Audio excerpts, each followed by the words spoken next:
நம பார்வதிபதையே அரகர மகாதேவா. தென்னாடுடைய சிவனே போற்றி, எந்நாட்டவர்க்கும் இறைவா போற்றி. திருக்கைலாய பரம்பரை திருவாவடுதுறை ஆதீனம் ஆன்மார்த்த மூர்த்திகள் ஸ்ரீ ஞானமா நடராஜ பெருமான் திருவருளும் ஆதீன குருமுதல்வர் ஸ்ரீ நமச்சிவாய மூர்த்திகள் குருவருளும் தமதாக கொண்டு ஆதீனத்து 24வது அருட்பீடத்திலே எழுந்தருளிருந்து சிவஞான செங்கோல் ஓச்சியருள்கின்ற ஸ்ரீ குருமகா சன்னிதானம் அவர்களுடைய பொன்னார் திருவடி கமலங்களை அடியேன் மனமொழிமைகளாலே போற்றி வளர்த்திக் கொள்கின்றேன். இந்த நாள் சைவத்துக்கும் தமிழுக்கும் பெருந்தொண்டாற்றிய இலங்கை யாழ்ப்பாணத்து நல்லூர் ஆறுமுக நாவலர் அவர்களுடைய குருபூஜை திருநாள். ஆக இந்த நன்னாளிலே அவர்களுடைய அருமை பெருமைகளை சிறிது சிந்திப்பதற்கு ஸ்ரீ குருமகா சன்னிதானம் அவர்கள் திருவுளம் பாலித்து ஆணை வழங்கினார்கள்.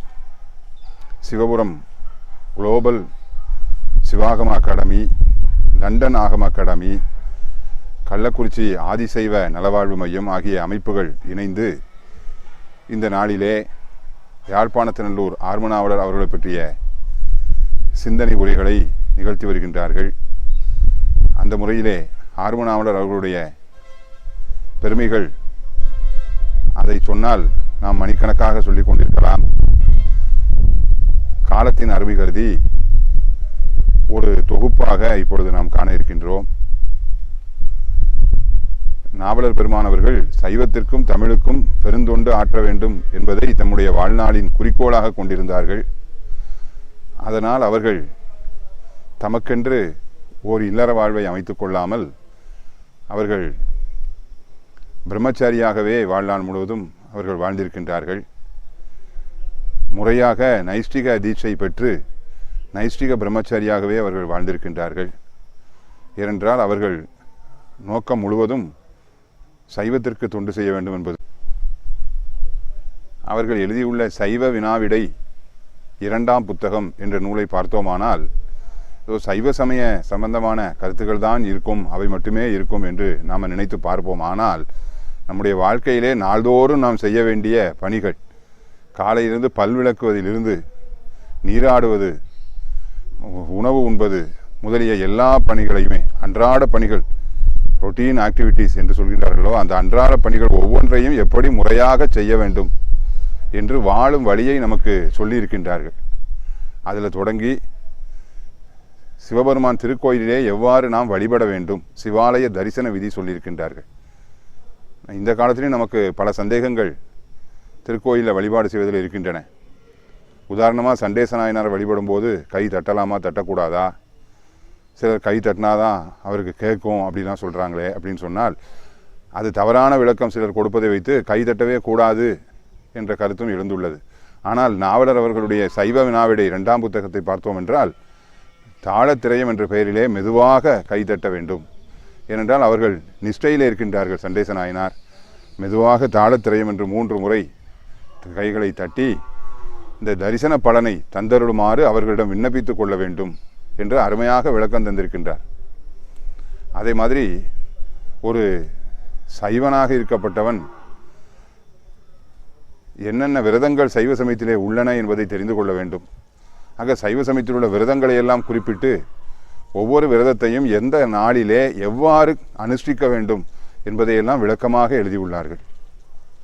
அதுபோல சிவபூஜை பற்றியும் விரிவாக எழுதியுள்ளார்கள். திருக்கோயிலுக்கும் சரி, ஆன்மார்த்த சிவபூஜைக்கும் சரி, என்னென்ன பூக்கள் ஏற்றவை, என்னென்ன அபிஷேக திரவியங்களை நாம் பயன்படுத்த வேண்டும் என்று. ஆகவே அன்றாட வாழ்க்கை பற்றிய சந்தேகம் இருந்தாலும் சரி, ஆலய வழிபாடு பற்றிய சந்தேகம் இருந்தாலும் சரி, எதுக்குனாலும் இன்றைக்கி ஒரு பெரிய ஒரு சான்றாக, ஒரு ரெஃபரன்ஸ் என்று சொல்லத்தக்க அளவிலே ஒரு பெரிய பிரமாணமாக அவர்கள் எழுதிய சைவ வினாவிடை 2ஆம் புத்தகம் இருந்து வருகின்றது. அப்புறம் தமிழ் வளர்ச்சியிலும் அவர்கள் ரொம்ப ஈடுபாடு காட்டியிருக்கின்றார்கள். ஏன்னா நம்ம திருமுறைகளாகட்டும் சாத்திரங்களாகட்டும் எல்லாமே தமிழ் செய்யுள் வடிவிலே இருக்கின்றன. அப்போ அந்த தமிழ் மொழி பயிற்சி இருந்தால்தான் அந்த நூல்களை நாம் உள்ளபடி புரிந்து கொள்ள முடியும். அதனால் அவர்கள் படிப்படியாக எப்படி சைவத்தை பற்றி எழுதும்போது சைவ வினாவிடை 1 புத்தகம், அதை படித்து அவரை 2ஆம் புத்தகம் அப்படி எழுதினாங்களோ, அது மாதிரி தமிழ் இலக்கணத்தை தெரிந்து கொள்வதற்கு இலக்கண வினாவிடை என்று சுருக்கமாக ஒரு புத்தகம், அதுக்கப்புறம் இலக்கண சுருக்கம் என்ற ஒரு புத்தகம், இந்த இலக்கண சுருக்கம் புத்தகத்தை நாம் இந்நாளில் பார்த்தால் அது சுருக்கம் என்று பெயரில் இருக்கிறது, நமக்கு அது விரிவாக தெரியும். ஆனால் குறைந்தபட்சம் அவ்வளவாவது நம்ம தெரிந்து கொள்ள வேண்டும். தமிழ் புலவர்களை பயன்படுத்தி ஆர்வனாவலர் எழுதியுள்ள இந்த இலக்கண வினாவிடை, இலக்கண சுருக்கம் இதையெல்லாம் பாடமாக பல இடங்களிலே நாம் பயிற்றுவிக்கக்கூடிய காலகட்டத்தில் இருக்கிறோம். ஏன்னா தமிழ்மொழி பிரயோகங்களில் பல பிழைகள் வந்து கொண்டிருக்கின்றன. யாரும் தெரிந்து செய்வதில்லை. இப்படி இருக்கலாம் அப்படி இருக்கலாம் என்ற ஒரு ஐயப்பாட்டிலே செய்கின்றோம். அப்போ அதை தெளிவாக உறுதியாக தெரிந்து கொள்வதற்கு நமக்கு ஆர்வனாவலர் எழுதிய இலக்கண வினாவிடை, இலக்கண சுருக்கம் இந்த நூல்கள்லாம் நமக்கு உறுதுணையாக இருக்கின்றன. சென்னைக்கு அச்சு இயந்திரம் வாங்கி வருவதற்காக அவர் இருந்திருக்கின்றார். அப்பொழுது திருவாவடுதுறை ஆதீனத்தின் அருமை பெருமைகளை கேள்விப்பட்டு இங்கே நம்ம ஆதீனத்துக்கு வந்திருக்கின்றார்.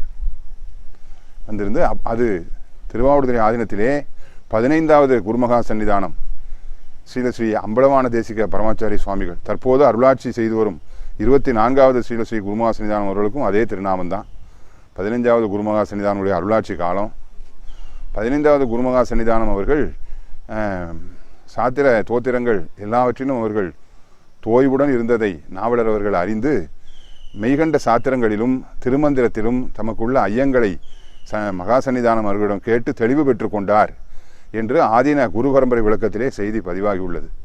அது மட்டுமன்று, அவருடைய புலமை சிறப்பை மகா சன்னிதானம் அவர்கள் அறிந்து இங்கே திருவொடுக்கத்திலே தாங்கள் ஒரு பிரசங்கம் பண்ண வேண்டும், ஒரு சொற்பொழிவு ஆற்ற வேண்டும் என்று கேட்டுக்கொண்டார்கள். அப்போ மகா சன்னிதானம் அவர்கள் 15வது மகா சன்னிதானம் அவர்கள் எழுந்தருளி இருக்கின்றார்கள். சின்னப்பட்டம் மேலகரம் தேசிகர் அவர்கள் இருக்கின்றார்கள். தம்பிரான் சுவாமிகள்லாம் இருக்கின்றார்கள். புலவர் பெருமக்கள் இருக்கின்றார்கள். மற்ற அடியார்கள் இருக்கின்றார்கள். எல்லோரையும் வைத்துக்கொண்டு இவர் கொஞ்ச நேரம் ஒரு சொற்பொழிவு ஆற்றினார். அது பற்றி நம்ம ஆதீன குரு பரம்பரை விளக்கத்தில் பதிவாகி உள்ளது. ஆதீன குரு பரம்பரை விளக்கம் என்ற நூலை இயற்றியவர்கள் பூசை சுப்பிரமணிய தம்பிரான் சுவாமிகள் அவர்கள். 16வது சன்னிதானம் காலத்தில் ஆதீனத்தில் இருந்த தம்பிரான் சுவாமிகள். ஆகவே அவர்கள் 15வது சன்னிதானம் காலத்தில் இருந்திருப்பார்கள். ஆகவே அவர்கள் தாம் நேரில் கேட்ட அனுபவத்தை அங்கே பதிவு செய்திருக்கின்றார்கள். ஆர்வனாவருடைய பேச்சு எப்படி இருந்ததுன்னா, கடவுள் பக்தி இல்லாதவர்களுக்கும் கூட கண்ணில் நீரை வரவழைக்கக்கூடிய அளவுக்கு அவருடைய பேச்சு அவ்வளோ உருக்கமாக இருந்ததுதான். அது மாதிரி பதி பசு பாசம் இதெல்லாம் கேட்டால் இந்த மாதிரி தத்துவம்லாம் நமக்கு எங்கேயா புரிய போகுது அப்படின்னு ஒதுங்கி செல்பவர்களை கூட அதில் ஈடுபாடு கொண்டு அது பற்றி ஆராய்ச்சி செய்ய தூண்டக்கூடிய அளவுக்கு அவருடைய பேச்சு இருந்ததுதான். எல்லாருக்கும் ரொம்ப வியப்பு, இவ்வளவு அருமையான பேச்சாக இருக்கேன். அவர்கள் பேசி முடித்த உடனே அந்த இடத்துல வச்சே 15வது குருமகா சன்னிதானம் அவர்கள் நாவலர் என்ற பட்டத்தை வழங்குகின்றோம் என்று திருவாய் மலர்ந்தருளினார்கள். உடனே இருந்த சின்னப்பட்டம் அவர்களும் மற்ற தம்பிரான்களும் புலவர்களும் எல்லாரும் சேர்ந்து நாவலர் நாவலர் என்று சொல்லி அவரை அழைத்து அன்று முதல் இன்று வரை நாவலர் என்று சொன்னால் பல பேர் இருக்கலாம், ஆனால் அவர்கள் பேரோடு சேர்த்து சொல்ல வேண்டும். ஆனால் நாவலர் என்று மட்டும் சொன்னால் அது யாழ்ப்பாணத்தினல்லூர் ஆர்வனாவலரே குறிக்கும் என்ற அளவுக்கு, ஏன்னா அந்த பட்டத்தை கொடுப்பவர்களுடைய அந்த அருள் வாக்கு வன்மை இருக்கு பாருங்க, அது அப்படி இன்று வரை நின்று நிலவுது. அப்படிப்பட்ட ஒரு சிறப்புக்குரியவர்கள் நாவலர் அவர்கள். அப்போ ஆதீனத்தில் புலவராக இருந்தவர்கள் ஆதீன மகாவித்வான் மீனாட்சி சுந்தரம் பிள்ளை அவர்கள். கற்றாரே காமுருவர் சொன்ன மாதிரி 2 பேரும் அவ்வளவு இணக்கம், அவ்வளவு அன்பாக 2 பேரும் உரையாடி கொள்வார்களாம். அப்போ அவர்கள் 2 பேரும் பேசி கொண்டிருக்கும் போது பனிக்காலம், இது மாதிரி ஒரு பனிக்காலம் வைப்போம். அப்போ பனிக்காலம் கொடிது என்று ஆர்வனாவலர் அவர்கள் குறிப்பிட்டார்களாம். அப்போ மகாவித்வான் அவர்கள் பனிக்காலம் இனிதுன்னு சொன்னாங்களாம். இன்னைக்கா பனி தாங்க முடியாமல் எல்லாரும் சிரமப்பட்டுட்டு இருக்கிறோம், நான் பனிக்காலம் கொடிதுங்கிறேன், நீங்கள் பனிக்காலம் இனிதுன்னு சொல்கிறீங்களே. அப்போ மகாவித்வான் சொன்னார்களாம், பனிக்காலம் இனிதுன்னா பனிக்கு ஆழம் இனிது. ஆழம் என்பது என்னென்னா ஆழகால விஷம். ஆழகால விஷயத்தை கூட தாங்கிக்கலாம், அந்த பனியை தாங்க முடியாது, இந்த பனிக்கு ஆழமே தேவலாம் அப்படின்னு சொல்லி இப்படி பேச்சுக்கு உடையிலே இவ்வளவு நயமாகலாம் 2 அறிஞர் பெருமக்களும் பகிர்ந்து கொண்டார்களாம். இங்கு ஆதீனத்தில் தங்கி படித்து கொண்டிருக்கின்ற தம்பிரான் சுவாமிகள், மற்ற புலவர்கள், மாணவர்கள் இவர்களெல்லாம் பார்த்து ஆர்வனாவலர் சொல்வார்களாம், மகாவித்வான் மீனாட்சி சுந்தரம் பிள்ளை அவர்கள் இருக்கின்ற காலத்தில் நீங்கள்லாம் இங்கே இருக்கிறீர்கள், இது உங்களுக்கு பெரிய பாக்கியம், நல்லா நீங்கள் மகாவித்வான்கிட்ட எல்லாம் படித்து கொள்ளுங்கள் என்று நாவலர் அவர்கள் சொல்வார்களாம். ஆக நம்முடைய சைவத்துக்கு நாவலர் அவர்கள் தெரிவித்த ஒரு முக்கியமான செய்தியை இப்போது நான் சொல்ல விளைகின்றேன். என்னவென்றால், சைவ சமயம் என்றால் என்ன என்று ஒரு வினாவை எழுப்பிக் கொண்டு அதுக்கு விடை சொல்கின்றார்கள். சைவ சமயம்னா பலவாறாக நம்ம விளக்கங்கள் பார்க்கின்றோம். ஆனால் ஆர்வனாவலர் சைவ சமயம்னா என்ன அப்படின்னு விளக்கம் சொல்கின்றார்கள். என்னவென்றால், சிவபெருமானே முழுமுதற் பரம்பொருள் என்றும், அவர் அருளி செய்த வேத சிவாகமங்களே முதல் நூல்கள் என்றும், அவற்றுள் வேதம் பொது, சிவாகமம் சிறப்பு என்றும், சிவலிங்க உபாசனையே சிவபெருமானுக்கு விதிக்கப்பட்ட மேலான வழிபாடு என்றும், விபூதி ருத்ராட்சங்களே சிவ சின்னங்கள் என்றும் ஸ்ரீ பஞ்சாட்சர மந்திரமே சிவபெருமானுக்குரிய மூல மந்திரம் என்றும். அதுக்கப்புறம் தான் ரொம்ப முக்கியமானது என்னவென்றால் சிவலிங்க உபாசனையும் விபூதி ருத்ராட்ச தாரணமும் ஸ்ரீபஞ்சாட்சர ஜபமும் வேதத்துள் விதிக்கப்பட்டு இருப்பினும் சிவாகமத்தில் விதித்த வழி தீட்சை பெற்று கொண்டு அனுஷ்டித்தால் ஒழிய முத்தி சித்தியாது என்று விசுவசித்து அவ்வாறு விசுவசித்த வழி ஒழுகும் மார்க்கம் சைவ சமயம் எனப்படும். ஒரே வாக்கியம் இது, ஒரே வாக்கியத்தில் அப்படி சொன்னார்கள். அது மாதிரி தான் ஒரு சமயம் நீதிமன்றத்தில் அவர்கள் ஆங்கிலத்தில் பேசினார்களாம். அப்போ நீதிபதி அவர்கள் சொன்னார்களாம், ஏன் தமிழில் பேசக்கூடாதானார்களாம். இவர்கள் உடனே பழந்தமிழ் நடையில் பழைய சங்க இலக்கிய சொற்களையெல்லாம் கையாண்டு பேசின உடனே நீதிபதிகள் பரவாயில்ல நீங்கள் ஆங்கிலத்திலே பேசுங்க என்று சொன்னதாக சொல்வார்கள். ஏன்னா அந்த அளவு அவர்களுக்கு தமிழ் நூல் பயிற்சி அப்படி இருந்திருக்கின்றது. இன்றளவும் இலங்கையில் தமிழ் மேலே மிகுந்த ஈடுபாடு இருக்கின்றது என்றால் அதற்கு நாவலர் போன்ற பழைய புலவர் பெருமக்கள் எல்லாம் முக்கியமான காரணம். அந்த மாதிரி ஆர்வனாவலர் அவர்கள் செய்திருக்கின்றார்கள். அவர்கள் தாமே இயற்றியுள்ள நூல்களில் ரொம்ப குறிப்பிடத்தக்கது என்னவென்றால் திருத்தொண்டர் புராண சூசனம். அதாவது பெரிய புராணத்துக்கு ஒரு சூசனம். சூசனம்னா என்ன? அந்த பெரிய புராண கதையை அப்படியே எழுதுறதில்லை, அதில் அடங்கியுள்ள பொருள் வளங்களை எழுதுவது. இப்போ பாருங்கள், திருநீலகண்ட நாயனார் புராணம் நமக்கு எல்லாருக்கும் தெரியும். ஒரு சான்றுக்கு சொல்லுது அந்த சூசனத்தின் சிறப்புக்கு. அது காரைக்காலமையார் புராணம் வரை எழுதப்பட்டது. அதுக்கப்புறம் பிற்காலத்து இலங்கை புலவராலே அது எழுதப்பட்டு நிறைவு செய்யப்பட்டது. திருநீலகண்ட நாயனார் புராணம் நமக்கு தெரியும். மனைவியிடம் கொண்ட ஒரு சபதத்தினால கடைசி வரை அவர்கள் இல்லறத்திலே ஈடுபடாமல் திருநீலகண்டத்தின் மீது பக்தி வளர்த்தே வாழ்ந்தார்கள் அப்படின்னு நம்ம பார்த்துருக்குறோம்.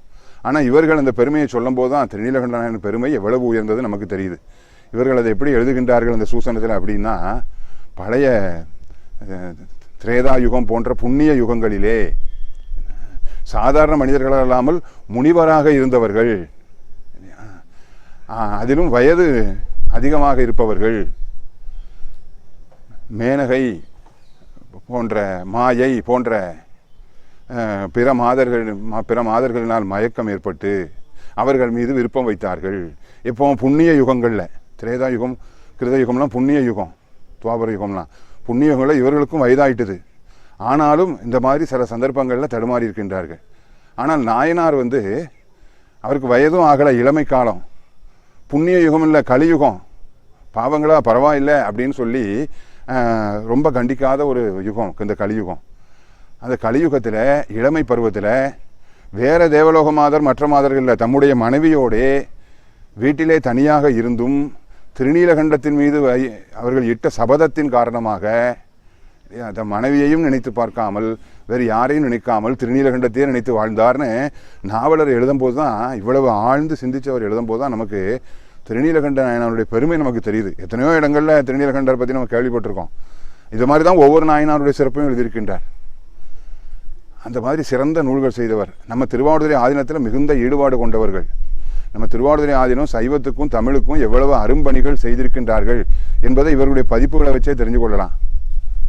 நம்ம திருவாவடுதுறை ஆதீனத்தில் தமிழுக்கென்று எழுதப்பட்ட 3 நூல்களையே நாவலர்கள் பதிப்பிச்சிருக்காங்க. அந்த நூல்களெல்லாம் படித்து பாடம் சொன்னாங்கன்னா அவங்க தான் இன்றைக்கி பெரும் புலவர்கள். அதை பாடம் கேட்கறதுக்கே ஒரு புலவராக இருந்தால் தான் முடியும். அவ்வளவு உயர்ந்த நூல்களை இங்கே ஆதீனத்தில் எழுதியிருக்காங்க. 8வது மகாசன்னிதானம் அவர்கள் அருளாட்சி காலத்தில் சாமிநாத தேசிகர் என்று ஒரு தேசிக மூர்த்திகள் இருந்திருக்கின்றார்கள். அவர்கள் இலக்கண கொத்து அப்படின்னு ஒரு இலக்கண நூல் எழுதியிருக்கிறாங்க. அப்புறம் சிவஞான சுவாமிகள் தொல்காப்பிய சூத்திர விருத்தி என்று சொல்லி அரிய நூல் ஒன்று செஞ்சுருக்காங்க. தொல்காப்பியத்துக்கு எழுதப்பட்ட பழைய உரைகளையெல்லாம் அலசி ஆராய்ந்து ஆழ்ந்த விளக்கம் கொடுத்துருக்காங்க சிவஞான சுவாமிகள். அது மாதிரி அவர்களே இலக்கண விளக்க சூறாவளின்னு ஒரு நூல் எழுதியிருக்காங்க. இந்த 3 நூல்களையும் ஆர்மனாவலர் அவர்கள் பதிப்பித்துள்ளார்கள். இலக்கண கொத்து, தொல்காப்பிய சூத்திர விருத்தி, இலக்கண விளக்க சூறாவளி 3 நூல்களையும் பதிப்பித்திருக்கிறார்கள்.